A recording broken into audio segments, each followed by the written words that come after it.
अस्सलाम वालेकुम जी। आपने नारा सुना होगा, मियाँ जदों आवेगा लग पता जावेगा। मियाँ जी आ भी गए हैं और उन्होंने लग भी पता गया है। किस चीज़ का उन्होंने पता लग गया है वो चीज़ें हम आपको बताएंगे आहिस्ता आहिस्ता वीडियो में आगे चल के।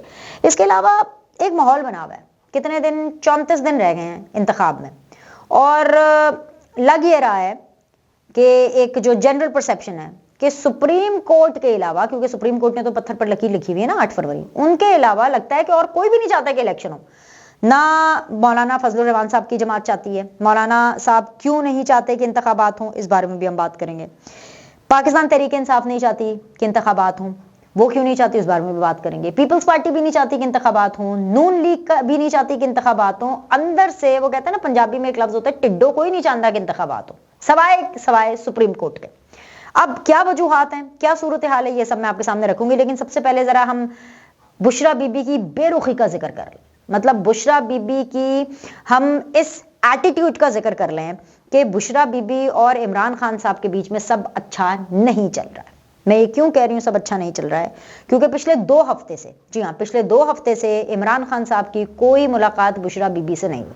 इमरान खान साहब पिछले 2 हफ्ते से सिर्फ और सिर्फ जिन लोगों से मुलाकातें कर रहे हैं वो सिर्फ और सिर्फ उनके वकील हैं, और वकीलों से भी जब वो मुलाकात करते हैं तो उनमें उनको कोई शाबाशी, उनकी पीठ थपथपाना या इस तरह की बातें, उलम्मे, शिकायतें, गालियां, डांटना, सिर्फ इसी किस्म की बातें करते हैं। सिर्फ लड़ाइयां करते हैं उनके साथ कि अरे भाई शुएब शाहीन ने क्या कर दिया, अरे भाई खोसा साहब ने ये क्यों कर दिया, अरे भाई वो नईम हैदर पंचोता ने ये क्यों कर दिया, अरे भाई वो शेर अफजल मरवत ने ये क्यों कर दिया, उसको कहो कि ये कर ले, इसको कहो कि ऐसे कर ले, उसको सिर्फ यही बातें होती हैं। इसके अलावा जो पर्सनल लाइफ है इमरान खान साहब की, उसकी ऑलरेडी धज्जियां उड़ चुकी हैं। अब इस पूरे प्रोसेस में नॉर्मल हस्बैंड एंड वाइफ हों तो, या नॉर्मल फैमिली मेंबर्स का क्या होता है, जो बहनें होती हैं वो भाई को समझाने की कोशिश करती हैं। यहाँ पे तो भाई बहनें भी मुलाकात नहीं कर रही हैं। जो बेगम होती हैं वो भी अपने हस्बैंड को समझाने की कोशिश करती है, या अगर समझा भी नहीं भी उस स्टेज पर हैं तो कहीं ना कहीं बातचीत होती है ना, कम्युनिकेशन तो होता है। लेकिन बुशरा बीबी की कोई मुलाकात ही नहीं हो रही। ना बुशरा बीबी की तरफ से रिक्वेस्ट जा रही है कि जी हम मिलना चाहते हैं, और ना ही जो सुपरिटेंडेंट जेल है वो कोई लिस्ट लेके जा रहा है बेगम साहिबा की तरफ से, या बेगम साहिबा के हवाले से, या वो लिस्ट जिसके अंदर बेगम साहिबा का नाम हो कि खान साहब ये आपसे मिलना चाहती हैं, क्या करना है। ना वो आ रहे ने मिलन, ना इमरान खान साहब चाहते नहीं वो मिलन। ठीक है, सो अब ये क्या मामला है, ये यही मामला है, क्योंकि सबको अपनी अपनी पड़ेगी। ये क्या मामला है, ये वही मामला है कि पिंकी पीरनी जो है उनके ऊपर फर्दे जुर्म आपको पता है आयद होने वाली है 10 जनवरी को, इद्दत में शिद्दत वाले मामले पर।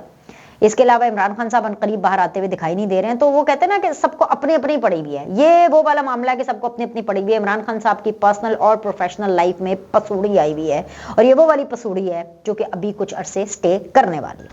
अब इसी चीज को चलते इमरान खान साहब नहीं चाहते कि इलेक्शन हो। पीटीआई मुंह से नहीं बोलेगी कि इलेक्शन ना हो, लेकिन उनकी हरकतें हर ऐसी हैं कि इलेक्शन ना हो। वो शायद बायकॉट करे, शायद ना भी करे, क्योंकि मसला यह है कि अगर इमरान खान साहब खुद एलिजिबल होते इलेक्शन कंटेस्ट करने के लिए, तो आप देखते कि पूरी की पूरी पीटीआई इसी सूरत हाल में होती, सवाए इमरान खान साहब के। वो एलिजिबल होते तो आपने माहौल ही अलग देखना था, क्योंकि इमरान खान साहब अगर खुद असेंबली में ना हो तो वो पंजाब और केपी की असेंबलियां तोड़वा भी देते हैं, सीधी सी बात है। खुद वो वजीर आजम ना हो, खुद वो एमएनए ना हो, खुद वो पार्लियामेंट से खुद अपनी मर्जी से वॉकआउट करें। क्यों? क्योंकि जी वो अपोजिशन बेंचेस पर नहीं बैठना चाहते, या वो शहबाज शरीफ को बहैसियत एक वजीर आजम वोट ऑफ नो कॉन्फिडेंस के नतीजे में नहीं देखना चाहते। ये तो है इनकी स्पोर्ट्समैन स्पिरिट। और वैसे स्पोर्ट्स के किस्से अपने ऐसे सुनाएंगे जैसे कि पता नहीं कितने बड़े स्पोर्ट्समैन है इनके अंदर। ये बिल्कुल, ये स्पोर्ट्समैन भी ठीक नहीं है। ये कोई स्पोर्ट्समैन स्पिरिट होती है?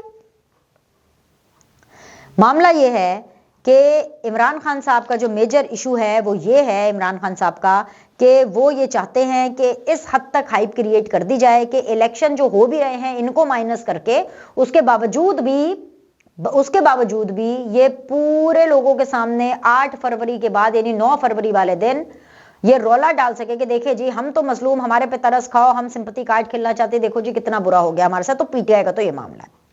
मौलाना फजलुर रहमान साहब का जो on air officially on record जो स्टांस है वो ये है कि भाई मेरी जान को है खतरा। जो मौलाना फजलुर रहमान साहब हैं उनकी पार्टी को लेवल प्लेइंग फील्ड नहीं मिल रही। उनकी लेवल प्लेइंग फील्ड का जो रोना है वो ये है कि जी उनकी जानों को खतरा है। सबसे पहले तो मौलाना साहब की जो पार्टी है उन्होंने एएनपी को भी अपने साथ मिलाने की कोशिश की, लेकिन एएनपी ने बोला कि भाई हम लोगों ने तो दहशतगर्दी के खिलाफ जंग में पूरे के पूरे खानदानों ने अपनी जानें दे दी हैं, लेकिन हम फिर भी इलेक्शन लड़े हैं, इलेक्शन में खड़े हुए हैं और हम अब भी इलेक्शन में खड़े होंगे, हम इलेक्शन से पीछे नहीं हट रहे हैं। अब ऐसे में मौलाना की पार्टी वहां पर खैबर पख्तूनख्वा के अंदर अकेली रह गई है और अंदर की खबर ये है, खबरें जो है वो ये है कि जी मौलाना साहब को नजर आ रहा है कि उनकी हवा नहीं चल रही, यानी कि खैबर पख्तूनख्वा के अंदर उनको कोई खास आवाम की तरफ से पजीराई या वोट नहीं मिलने। मैं आपको ये भी अपडेट कर दूं कि कल मेरे प्रोग्राम के अंदर मौलाना फजलुर रहमान साहब की पार्टी की तरफ से मुफ्ती किफायतुल्लाह साहब ने टेलीफोन लाइन के जरिए शिरकत की और उधर भी सिक्योरिटी खदशात बहुत ज़्यादा हैं। उन्होंने कहा कि हाफिज़ हमदुल्ला को भी खतरा है, बल्कि उन्होंने ये खबर दी मेरे प्रोग्राम के अंदर सीधी बात दीनर सलीम के साथ में न्यूज़ 1 पे जो आता है कि उन्होंने कहा कि भाई जो मौलाना साहब के साहबजादे हैं उनको बाकायदा तौर पर हुकूमत ने लिख कर दिया है कि आपको लाइफ थ्रेट्स है, उनके मामला बहुत संगीन है, बिल्कुल संगीन है, वो सीरियसनेस डिमांड भी करते हैं। हाफिज अब्दुल्ला साहब ने तो ऑफिशियली ये इलेक्शन कमीशन से, सुप्रीम कोर्ट से, हर एक से ये मुतालबा भी किया है कि भाई उनके रिजर्वेशंस को सुना जाए। मैंने अपने प्रोग्राम में जब मुफ्ती किफायत साहब से पूछा कि मुफ्ती साहब आप क्या चाहते हैं, इसका क्या हल हो, बिकॉज तमाम तर तैयारियां हो चुकी हैं, कागजात नामजदगी का अमल हो चुका है, स्क्रूटिनी का अमल हो चुका है, अब तो मतलब 13 तारीख को बाकायदा तौर पर सबको निशान अलॉट हो जाएंगे, इलेक्शन कमीशन ने पूरी तैयारी कर ली है, एवरीथिंग इज जस्ट फाइनल, तो क्या करना है। तो इसके ऊपर मुफ्ती साहब ने बड़ी मासूमियत के साथ, मैं मासूमियत ही कहूंगी उनकी, कि वो कह रहे हैं कि जी हमें गारंटी दी जाए। अब आप मुझे भला बताएं कि पाकिस्तान जैसे इलाके के अंदर, पाकिस्तान जैसे मुल्क के अंदर कोई जिंदगी की गारंटी आपको दे सकता है?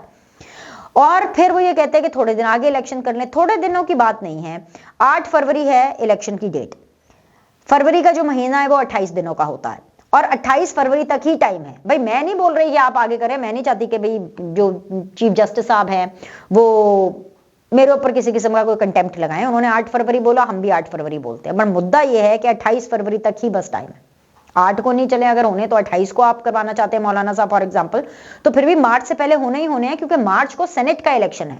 और अगर मार्च तक भी मौलाना साहब जो है वो डिले करने की बात कर रहे होते, तो मुझे आप ये बताइए, ये मैं कौम से, आवाम से सवाल पूछती हूँ कि आइन का इनराफ कितनी दफा करना है?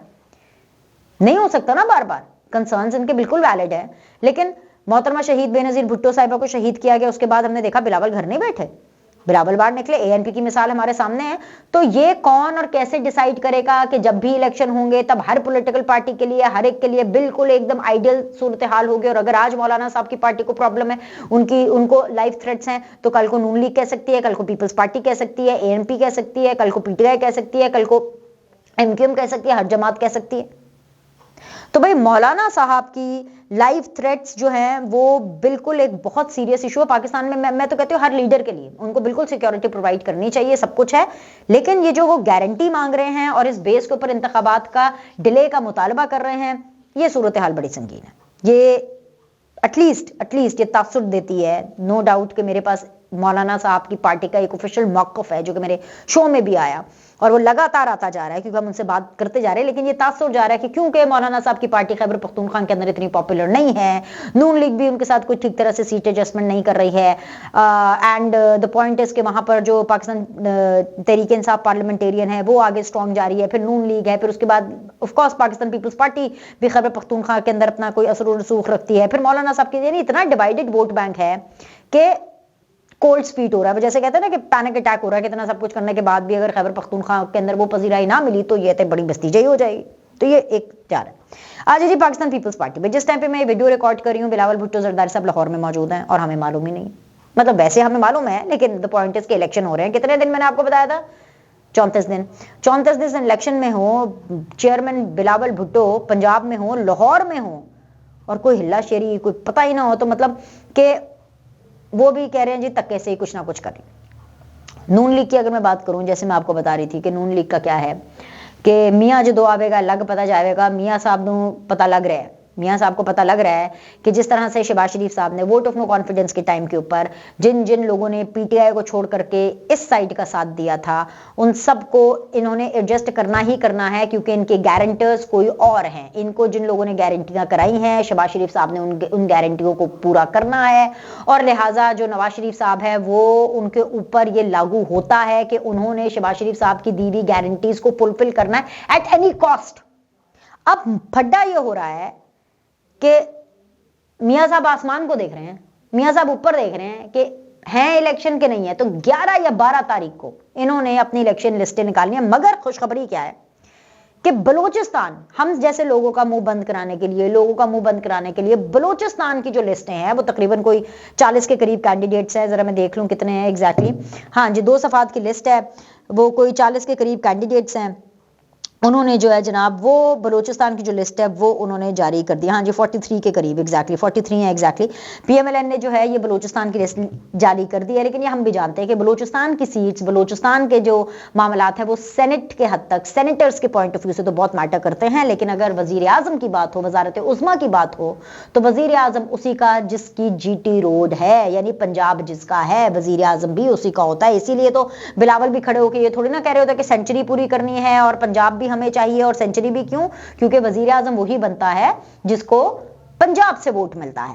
पंजाब की लिस्टें कब आएंगी? पंजाब में है घमसान का रन, पंजाब में है प्रॉब्लम, पंजाब में मियां नू लग पता गया है क्या हो की रहा है, क्योंकि अपने लोगों को पीछे करके उनको पंजाब के अंदर लोगों को एडजस्ट करना पड़ रहा है। जैसे कि मैं आपसे एक चीज यहां पर शेयर करती हूं, एक कैंडिडेट हैं जो कि मुनहरिफ जो है इंसाफियन है, पाकिस्तान तहरीक इंसाफ के थे, पहले यूथिया थे, अभी अब ज़ाहिर वो पीटीआई में नहीं है, शेर बसेर, उनका जो मैच पड़ रहा है वो तलाल चौधरी है। अब देखें ना, अब तलाल चौधरी को टिकट ना मिले और शेर बसेर को मिले तो क्या तलाल चौधरी खुश होंगे?